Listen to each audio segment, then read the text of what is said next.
All right, let's go.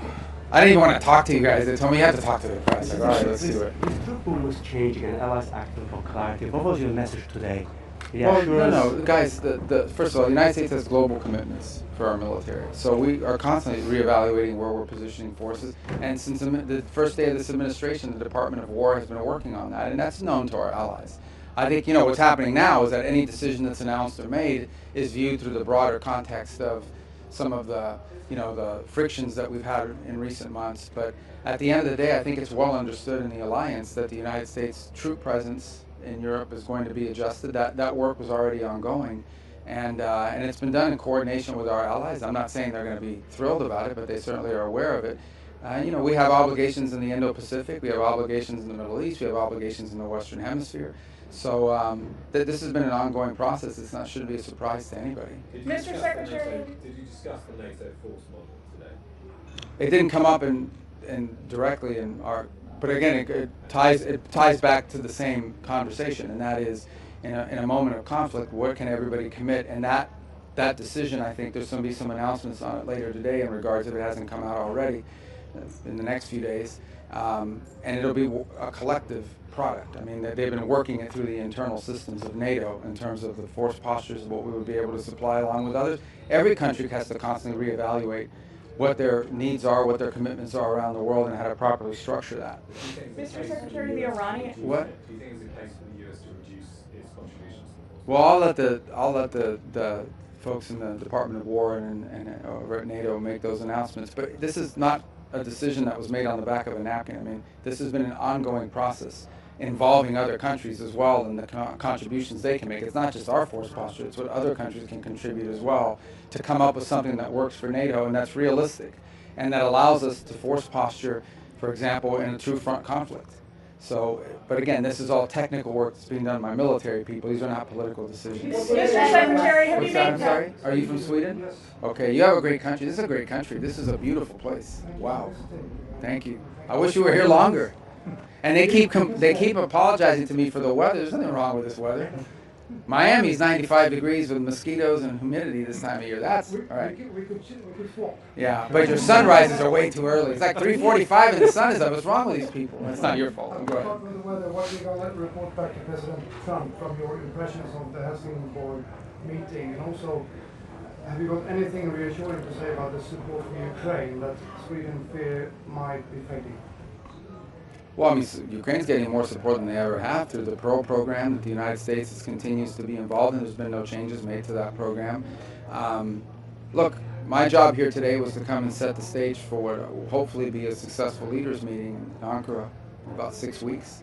I think we all know what the situation here is. Number one is, like always, and this is not new. I mean, if you go back 30 years, there's never been a time in which there hasn't been a debate in American politics about what our presence and our contribution to NATO should be. And that is always driven by what is the value of NATO to the United States. I understand NATO is valuable to Europe, and it should be. It also has to be valuable to the United States. So we always have to make that argument in every administration, in every era. And that's what we're in the process of doing now, is explaining, this is the value of NATO to the United States. Related to that is what our force posture is within that alliance, what our contributions are. So obviously, one of the things that I've always used, and I've long been an advocate for NATO in my time in the Senate, and one of the arguments I always made was that these bases in the region provided us logistical options that we wouldn't otherwise have.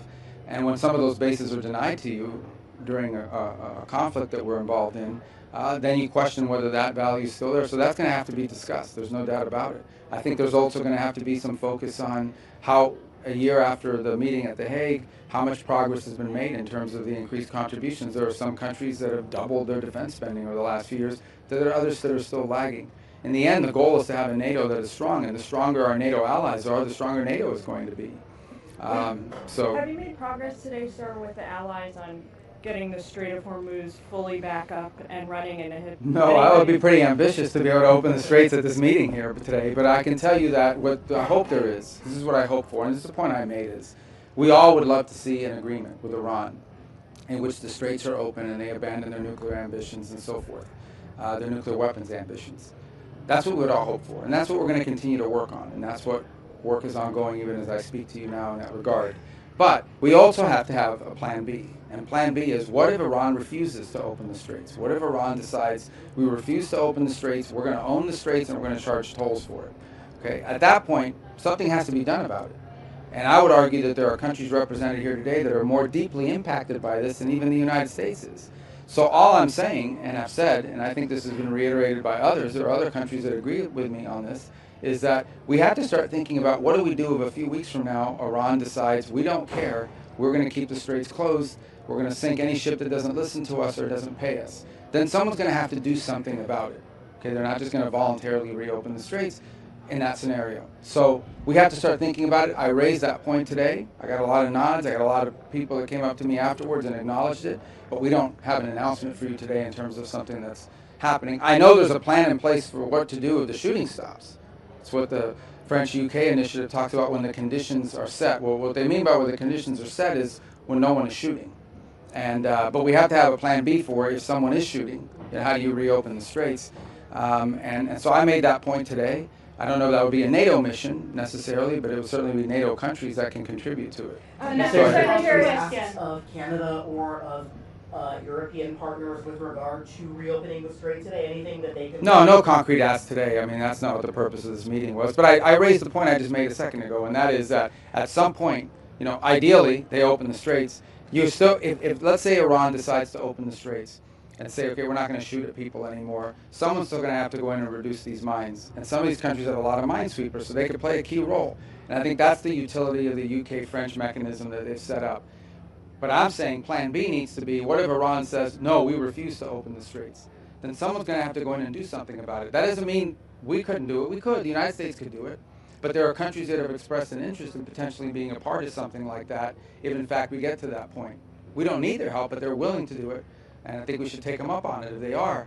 But I don't think there's been any firm commitments or firm asks today. It would be premature. But I just raised the issue that this is something we may need to confront at some point. Again, if we can't get an agreement done, we'd prefer to get an agreement done. Another Go ahead. question, please. Yes. It's your country, I have to. With the Swedish administration today, what was the most important outcome of that meeting?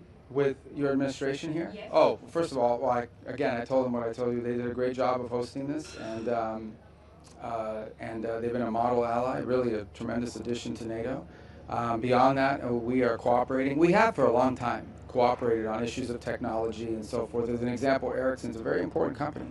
It's one of the only companies in the world that can compete in 5G and 6G with Huawei, for example. So we have a vested interest in that. We've partnered with Swedish companies for a very long time. Today we signed a memorandum of understanding that further adds to our cooperation on biomedicine, biotechnology, AI, all of these innovative, and we're building on a foundation of years and years, actually decades, of cooperation between our two countries. In fact, the first country in Europe that signed on to Pax Silica was Sweden. So we have already sort of a pre-existing relationship when it comes to collaborating on innovation and in technology that just makes it logical to build on. And that's what we worked on today. And that I think is very meaningful, what we signed today, because I just think it's going to give further impetus to what we've already done in the past together. President Trump and President Latching to Taiwan if that happened? And Would I do what now? would you join a call between President Trump and President Latching of Taiwan if that call happens? And can you tell us if preparations are underway for that at the president? Yeah, I don't have any news on that for you today. I don't. Sir, President announced 3.0. Is there a concrete timeline? Because many Europeans are maybe scared that we have less Americans. It's still the most powerful army in the world. So they want to know, how much time do we have for this transition? Well, I don't set those timelines, and I'm not going to give you a timeline today other than to say there's something that needs to happen, you know, and I think there's a growing acknowledgement in Europe. And look, I think that's the challenge, okay, and this is not a criticism, it's the challenge. Even though this is a coalition in terms of NATO, and even the EU is still a collection of individual states who all have different politics, and all have different budgets, and all have different political considerations. And understanding some of these countries have done a lot already and are doing, you know, well ahead of schedule, and others not as much, you know, and for a variety of reasons. And so that's always the challenge with this, is that it's at the end, even though it's an alliance, you're dealing with, you know, individual countries who have their own political dynamics at play. And but look, it can't take forever, because ultimately there are decisions we need to make in terms of our own global force posture. Can you talk about the role of Qatar in terms of negotiating an end to the Iran war? There's some reporting today that a Qatari delegation negotiating team is in Tehran coordinating with the U.S. on trying to bring the war to an end. Well, the primary interlocutor on this has been Pakistan, and continues to be, and they've done I think an admirable job, and that's what we continue to work through. Obviously, other countries, have interests because, especially Gulf countries that are, in the middle of all this, may have their own situation going on. We talk to all of them, but I would just say that the primary country we've been working with on all of this is Pakistan, and that remains the case. And it's my understanding he was supposed to go yesterday, but it could be as early as today that Field Marshal Munir could be traveling there very, very soon. And we're in constant communication with him at the highest levels of our government, are constantly talking to him. Do you think that the administration has to respect its 76,000 threshold troops deployment, U.S. troops deployment in Europe, or set by Congress, or do you think you can go below that? Below the 76,000 troops. You're asking me a legal question, like of our laws, or no? We need to. The United States has global military commitments. We've made commitments to South Korea, to Japan, to other places as well. We're constantly reevaluating the threat matrix in the world. Where could a conflict emerge? Are we properly postured, and so forth? And so this is always the work. Every department of war, every Pentagon, or every administration has constantly had to reevaluate these things. And so, we'll continue to reevaluate. That's been an ongoing process. It started from the first day of this administration, and throughout it, in coordination with NATO countries. So none of this is surprising, although, obviously I understand why it creates some, nervousness. But I think there's a broad recognition that there are going to be eventually less U.S. troops in Europe than there has historically been, for a variety of reasons. In fact, there was a surge after for example, the movement of troops from Germany that was announced a week ago. The Germans didn't freak out about it because they knew it just took us back to the 2022 numbers, and it was, I think, a reduction of less than 11 or 12% of our total presence there. And understand sometimes when these numbers come out, these aren't just people with guns. These are support staff. I mean, there's all kinds of other things. These aren't just fighters, war fighters necessarily. They're all the support that comes with it. So, although they may be in uniform, and so nonetheless, I mean, but that's always going to be an ongoing process. All right, I do have to run, so a couple more. Any role for NATO to play when it comes to the situation in Cuba? NATO's far from Cuba. I know. We haven't talked about that at all. How do you see Sweden's role within NATO? Important. I mean, Sweden's been an incredible addition to NATO. I understand there's a country that basically had to defend itself for a very long time, but it has a robust and mature manufacturing sector, industrial sector, technology sector. So, look, this is not a criticism, so I don't want you guys to read into this as like I'm criticizing some country. But generally, the additions to NATO have been countries that joined because they were in a weak position, and so they joined because they needed the collective strength of an alliance. But when we added the two countries, Sweden being one of them, these are two countries that brought to the table capabilities that NATO didn't used to have, and with whom we've already had long-term defense agreements for a very long time in cooperation. So Sweden was an incredible addition and made the alliance much stronger, no doubt about it. And especially now, we're talking about one of the things we talk about is the defense industrial base. I mean, Sweden had a mature defense industrial base that it now brought into NATO, so the opportunity, we already work on aircraft together and so forth. The ability to build on that is extraordinary, and that's one of the things we want to be able to do. And beyond defense, on other areas that touch on defense, but maybe are not defense direct.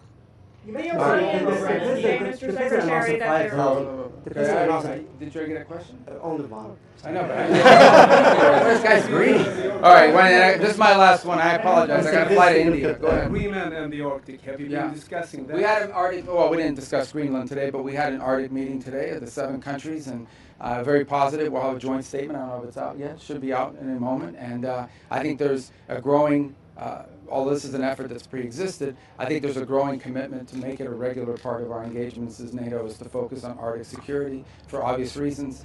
We're an Arctic nation. We're always going to be focused on the Arctic. It's great to see that other countries are part of this effort now, and that it's going to play a more prominent role. The Arctic's going to play a more prominent role in NATO and in discussions around NATO. So we had our political officers met a few days ago and worked out a lot of details on the joint statement, and then we had a foreign ministers meeting today and potentially a leaders level meeting at some point on it as well. So it's a good forum within NATO, and I thought today was very positive, and the joint statement should reflect that. Okay, I said I'll do one more because I'm a nice guy. The president announced 5,000 troops going. I apologize. All right, I'm going to do one more, and then I'll do you because you're so persistent. Go ahead. Thank you.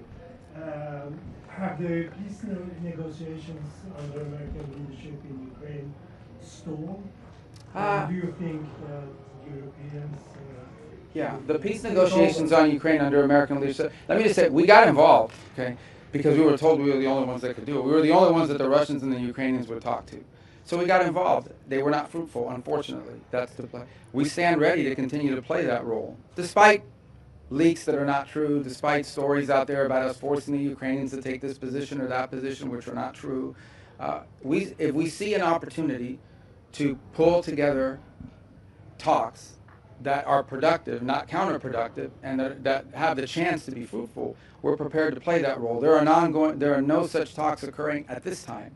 But we hope that will change because that war can only end with a negotiated settlement. It will not end with a military victory by one side or the other, at least from a traditional standpoint of how military victories are defined. So it will have to lead, and if we can play a role in making that happen, the president is very much interested in doing it.